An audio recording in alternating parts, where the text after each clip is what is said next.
So before I start putting bacon on this, you know, I just want to check if this is going to get covered with bacon. So it has to be believable, but it's going to get covered with bacon. So the form should be reasonably accurate, but it doesn't have to be exact. And I'm just trying to make sure like the posture is kind of right. Oh my goodness. I've got a little, what's that movie? She spins her head around. Exorcist, that's it. She said with a knife in her hand. It doesn't quite look right to me. I didn't put like pec muscles because it's gonna get covered with bacon. It'll be like a loose shirt. So I don't have to get too specific with that. But you know, from the side, it should look the same. You know, it should look reasonably normal. This is just insulation foam. The kind that has the silver on it is the easier kind to carve. There's pink and there's green. You can carve all of those, but kind with the silver is the easiest to carve. And it's advisable to wear a mask, but clearly I'm not doing that right now because I'm not doing big carving. If I was like using a reciprocating saw and carving a whole lot, I would definitely have a mask on. But what tiny little particles are entering my body? Well, you know, on my gravestone, it can say, she should have wore a mask. I do want to attach this down a little bit better with some adhesive. You know, as a sculptor, I love to sculpt the figure. And so at this point, I have to get not too carried away because it's going to get covered in bacon. And exactness doesn't really matter, but he is keeping an eye on me. He will not let me.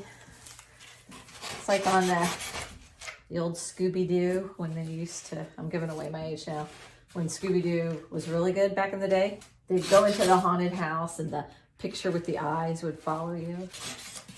Nothing creepy about that. Anyway, so this is pretty done-ish. Take that down. Okay, would you stop already? And at the party, I know this is for a private event. I can guarantee you these people are going to be feeling pretty good. There will be adult beverages, I'm sure. Not that everybody's drunk at all these events, but I tell my students the people will never know. As long as it's reasonably good, you know, people are not going to, it's the face that they're going to notice. They're not going to notice that the posture isn't quite right. Or the planes that go across the back and the shoulder aren't quite right, but they won't notice that.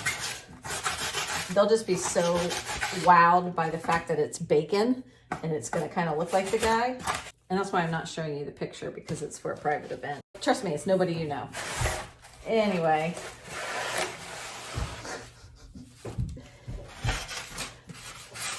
He will not let it go. When you're carving on this type of foam, just a regular knife, this is like a dollar store knife, seriously, works just fine. You don't need anything fancy. It's good to have some dust masks, a shop vac, that's all you really need. All right, so I think that's gonna be okay. Again, sometimes as a sculptor, I just get into thinking that it has to be so accurate. Like right now, I'm kind of going overboard. And it really doesn't matter. From the other bacon sculptures I've done, they look pretty close. Ugh, get rid of all this junk. I'm gonna attach this head a little bit better. Actually, no, I'm not. I'm gonna hang on. I'm not gonna attach that because two things. A, I'm having fun with spinning it around and pretending like he's looking at me. Because B, I have no friends. And C, I'm just gonna tape this part, and then tonight I will put some spray foam in, and that's gonna act as the glue. You know, this would be the part, if I wanted him to, you know, kind of have his head tilted, I would cut this at an angle. When I did Elvis, that's what I did. But, you know, he's just gonna be smiling all cheesy. All the reference photos I was given, he's just looking, smiling. He's a great smile. I'm just gonna start putting tape on.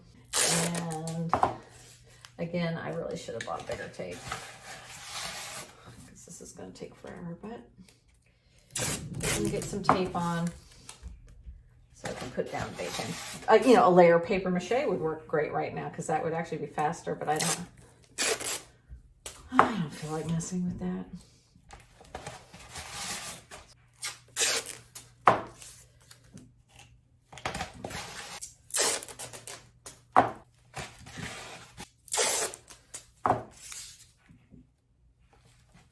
The way I got started in food art was, I'm a high school art teacher. I've taught for a long time. And as a public servant, there's a lot of other yo-yos that are determining when I get a raise, if I get a raise. They could even determine that, you know, this piece of paper that says over the years how much money you're going to be making, you know what? We're not going to abide by that. We're going to do our own thing and not allocate money for your raises. So I went through 10 years almost of not getting yearly increments, step raises. Occasionally I would get, our district would, after much fighting, mind you, you know, with the union and all our union, don't even get me started on that one. Our district would award us 1% COLA, cost of living raise, and expect us to be happy about it and expect us to say thank you. I don't know where anybody goes where they get a 1% raise. 1%, and that's not even a yearly thing. You know, that all that allotted me was that I could buy like an extra pizza. Thanks, I guess. So anyway, you know, I'm just so over that, but I love teaching, and now I'm in a position where I get to teach sculpture, and I need health insurance. So, you know, hanging on to the public school teaching gig is okay, because I've found a side hustle. And about 7 years ago, I saw a pumpkin. Actually, my husband showed me a pumpkin done by Ray Villafane, one of his sculpted pumpkins, and my brain could not even comprehend what I was seeing. It was so amazing. And one thing about Ray Villafane, I will tell you, is, you know, I've had people tell me, like when I'm teaching a workshop, you know, I'm so enthused. You know, I always say how, you know, he inspired me. I had somebody say one time, somebody that was hosting a workshop I was teaching, said, you know, you don't have to give him credit. You're good enough on your own. But yeah, you know what?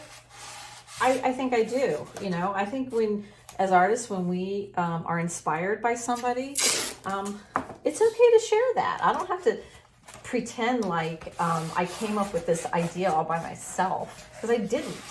If I never saw that picture of a pumpkin that Ray Villafane did, I never would be sitting here today making a bust of some dude out of bacon. That was the portal, I would say, you know, like the portal to this creative tangent that I've gone on. I would never be teaching sculpture, because up until then I was just a 2D artist. I was teaching in the public schools on the elementary and middle school level. We would do clay projects, but you know, nothing major. I can acknowledge that he inspired me, and I think as artists we should give acknowledge. And I see so many artists, most of them have sticky fingers. I will not get into that, maybe another time, that do things that I know where they got that, you know, they got that inspiration from, and they just don't say anything about it. You know, have the pelotas to say who inspires you. But anyway, so I saw this pumpkin by Ray Villafane.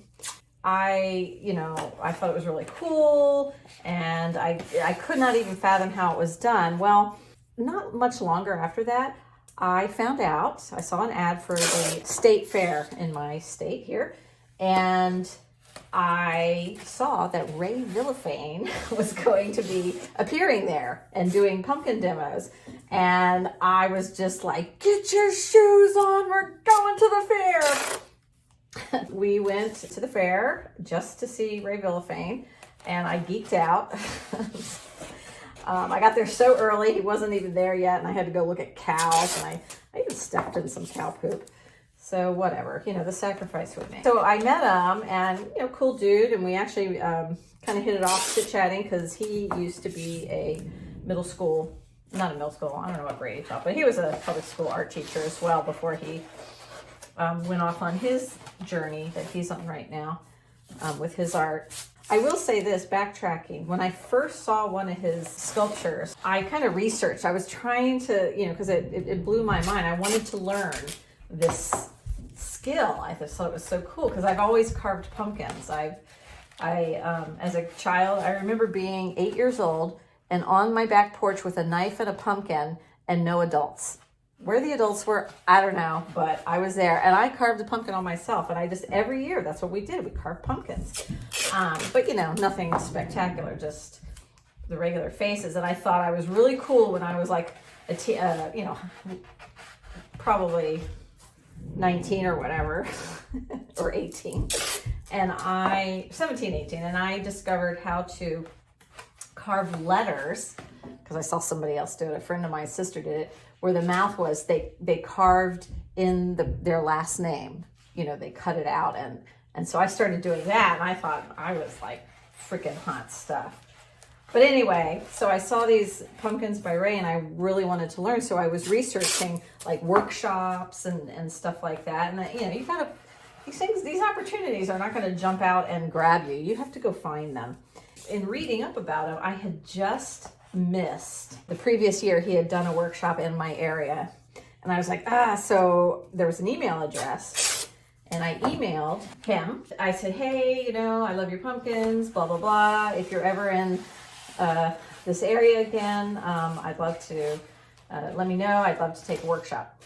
Didn't expect to hear anything back. Go to the fair, meet him, we're chit-chatting, blah blah blah. And okay, day went well. I bought his book, got an autograph, got my little cheesy picture with him. Thought his things were really cool. And I went home thinking, okay, well, that was cool. Let me see if I can learn how to do this out of the book. I swear to you, less than a week after meeting him at the fair, I get an email from Ray freaking Villafane. And I was like, what? So, and I swear to you, this is a true story.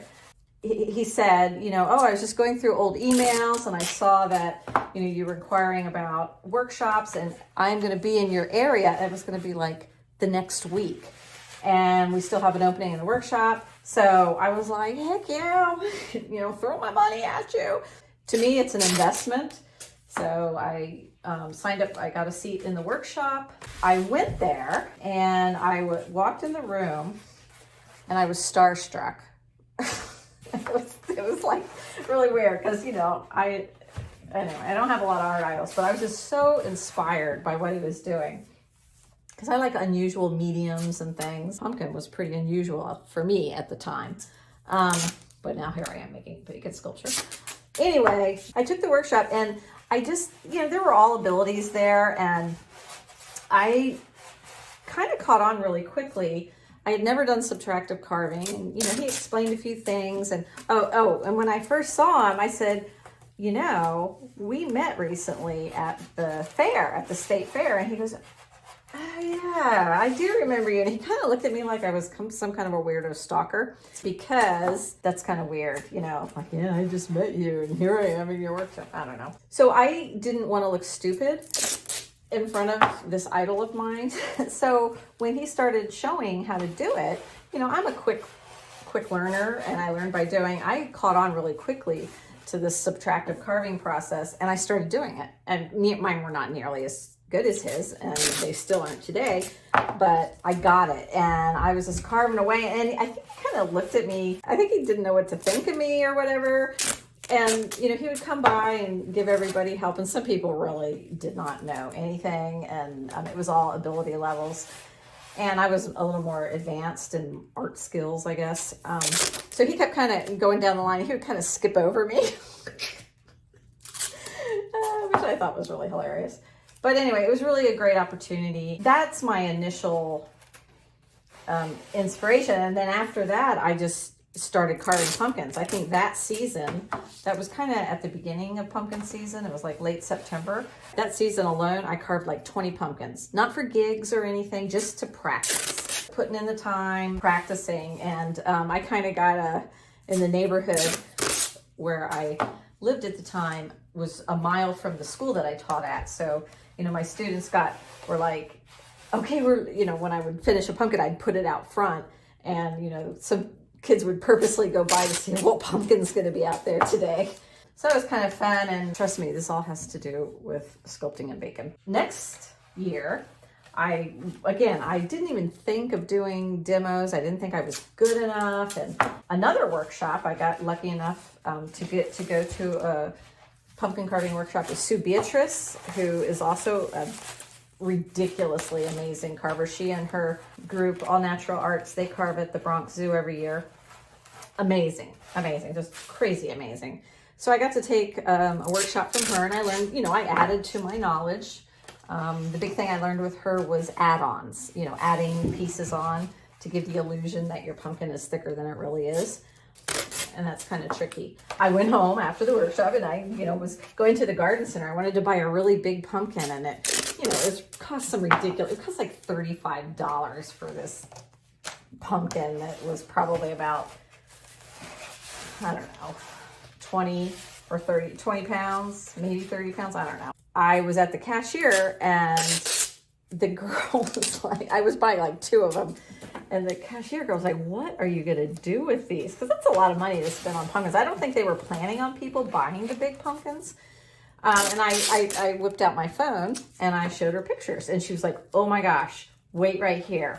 So-and-so has to see this. So she goes, and she gets this lady, I guess the manager, and long story short, within by the end of that day, I was referred to their person who books their entertainment for. They have a big fall festival at this garden center, and by the end of that day, I was booked that season to do some carving demos. And then they kept having me back, and then I got confidence, and I started contacting people, and then after that, after doing a season of pumpkin carving for money, doing gigs, I got bold, and I was doing some work with a group called the Food Artist Group, and they were doing events at Busch Gardens and SeaWorld, and I was like, wow.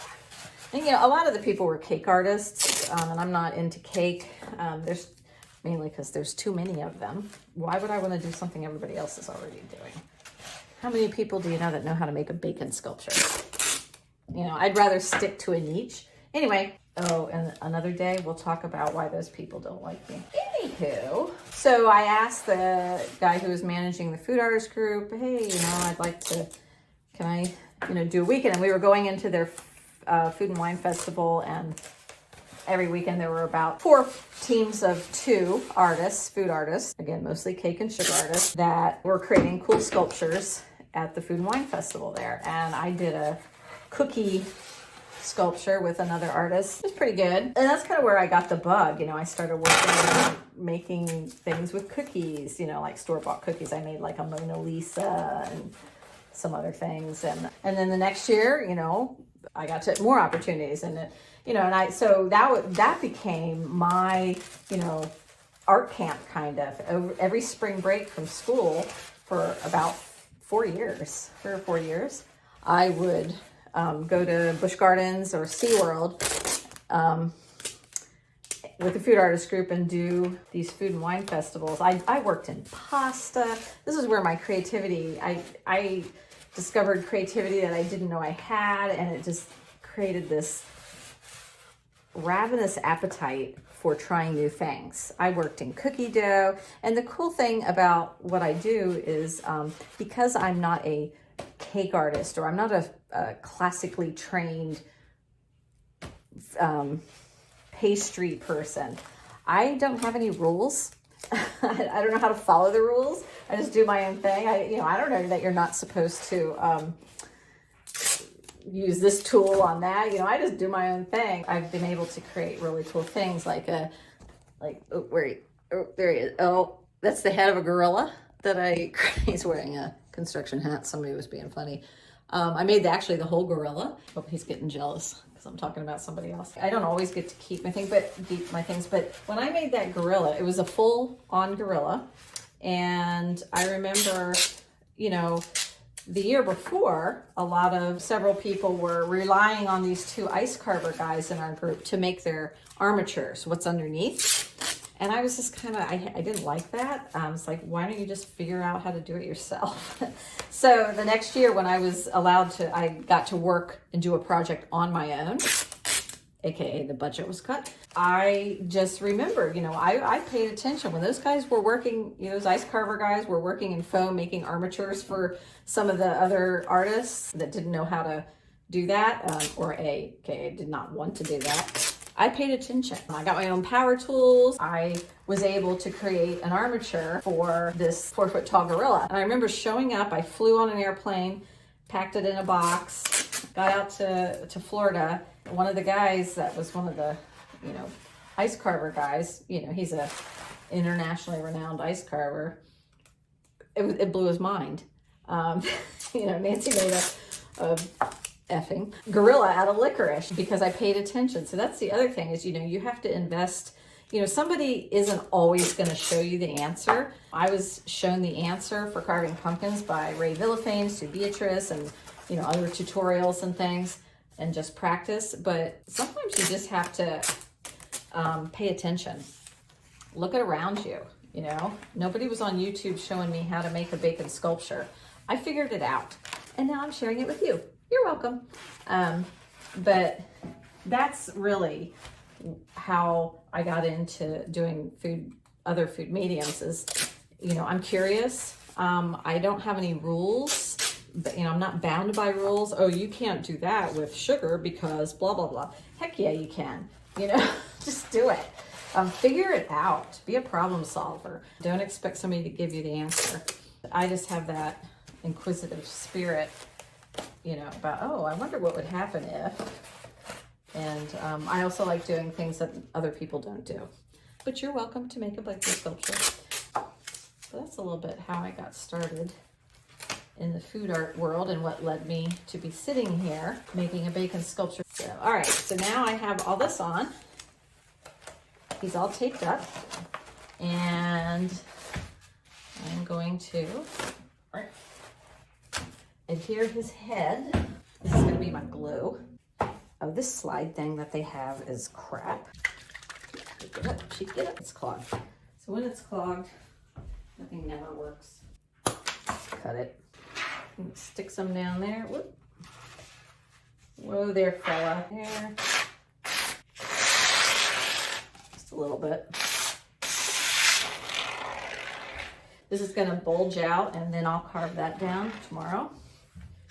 I just kind of want to get this on.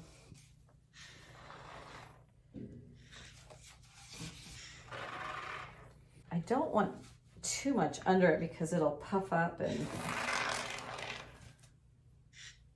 make the head too high.